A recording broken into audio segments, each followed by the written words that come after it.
टुन्नू चिड़ा तारावन जंगल में पानी पूरी बेचा करता था, लेकिन सर्दी का मौसम शुरू हो चुका था, इसलिए उसकी पानी पूरी का काम कम चल रहा था। ऐसे ही एक दिन वो पानी पूरी बेचने के लिए आवाज लगा रहा था। पानी पूरी ले लो, पानी पूरी 10 रुपए प्लेट, पानी पूरी, आओ आओ खाओ ताजी ताजी पानी पूरी। टुन्नू चिड़ा आवाज लगाकर थक जाता है, पर कोई भी पक्षी उसके पास नहीं आता। सुबह से शाम हो जाती है, लेकिन उसके ठेले पर कोई भी पक्षी पानी पूरी खाने के लिए आता ही नहीं है। सुबह से शाम हो गई, पर किस्मत तो देखो, एक भी पक्षी मेरे ठेले पर नहीं आया।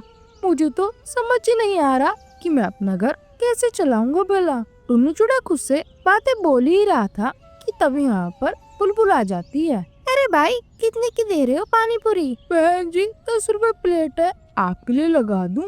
ठीक है भाई, लगा दो, लेकिन चटपटी सी बनाना, मुझे चटपटा खाना बहुत पसंद है। बहन जी आप पानी पूरी खाकर तो देखिए, आपको बहुत अच्छी लगेगी। टुन्नू चिड़े बुलबुल को पानी पूरी दे देता है। बुलबुल जैसे ही पहली पानी पूरी खाती है तो उसके दांत तो बहुत ज्यादा ठंडे हो जाते हैं और वह पानी पूरी को थूक देती है। क्या बात है बहन जी, आपने पानी पूरी थूक क्यों दी? स्वाद में कुछ कमी थी क्या? नहीं नहीं भाई, तुम्हारी पानी पूरी का स्वाद तो बहुत अच्छा है, लेकिन तुम तो जानते हो कि ठंड का मौसम शुरू हो गया है, ऐसे में ठंडा पानी दांतों पर बहुत लगता है। बहन जी पानी पूरी तो ऐसी ही बनती है, इसलिए मैंने ऐसी ही बनाई है। भाई तुम चिंता मत करो, मैं तुम्हारे 10 रुपए लेकर जाऊंगी, लेकिन मुझसे और खाई नहीं जाएंगी, मेरे दांत तो बहुत ठंडे हो चुके हैं। कोई बात नहीं बहन जी, जब आपने पानी पूरी खाई ही नहीं तो किस बात के पैसे? मुझे कोई पैसे नहीं चाहिए, मैं जो भी कमाता हूँ मेहनत से कमाता हूँ। टुन्नू चिड़ा इतना बोलकर उसे जाने के लिए कह देता है और बुलबुल वहाँ से चली जाती है। सुबह से शाम तक टुन्नू चिड़े की जैसे तैसे कर 2-3 प्लेट ही पानी पूरी बिकती है और वो पैसे लेकर अपने घर आ जाता है और उन पैसों को अपनी बीवी के हाथ पे रख देता है। टुन्नू जी इन पैसों में क्या होगा? इन पैसों से हमारा गुजारा कैसे हो पाएगा? घर में जो भी बना है तुम वही ले आओ, हम वही खाकर सो जाएंगे। ऐसे ही गरीब परिवार अपने घर का गुजारा कर रहा था। मोनी तुम तो जानती हो कि ठंड बहुत ज्यादा हो गई है, एक काम करो, मेरे लिए एक बोतल में पानी भर कर दे दो और पानी को गर्म कर देना और उसके आसपास कपड़ा भी लपेट देना ताकि वह ज्यादा देर तक गर्म रह सके। रास्ते में बहुत प्यास लगती है और ठंडा पानी तो पिया भी नहीं जाता। मैं समझती हूँ जी, तभी तो शायद पानी पूरी भी कम बिक पा रही है। हाँ, अब तुम जल्दी से मुझे पानी गर्म कर बोतल ला दो। मोनी चिड़ी रसोई में जाती है और पानी गर्म कर एक बोतल में भर देती है और टुन्नू चिड़े को भी दे देती है।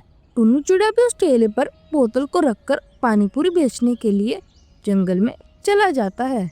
गोलगप्पे खा लो, गोलगप्पे 10 रुपए प्लेट, एक बार खाओ बार बार खाओ। टुन्नू चिड़ा बोल बोल कर गोलगप्पे बेच रहा था, लेकिन कोई भी उसके गोलगप्पे खाने के लिए तैयार ही नहीं था।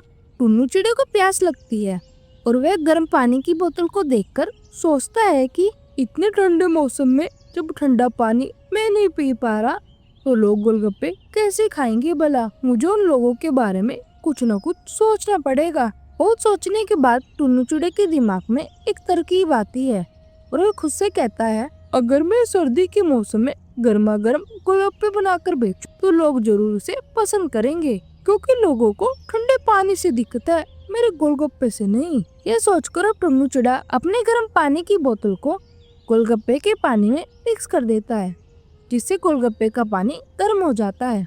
अब वो जंगल में घूमता हुआ जोर जोर से आवाज लगाता है, गोलगप्पे ले लो, गोलगप्पे गर्मा गर्म गोलगप्पे, एक बार खाओ बार बार खाओ, ऐसे गोलगप्पे कहीं नहीं खाए होंगे।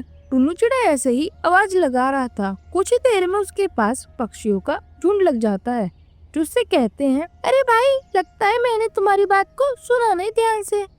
तुम क्या बोल रहे हो? गर्मा गर्म गोलगप्पे? हाँ बहन जी, मैंने गर्मा गर्म गोलगप्पे बनाए हैं, आइए खा के देखिए। तो फिर देर किस बात की, जल्दी से हम लोगों के लिए गर्मा गर्म गोलगप्पे लगा दीजिए, हम भी तो देखे गर्मा गर्म गोलगप्पे कैसे होते हैं भला।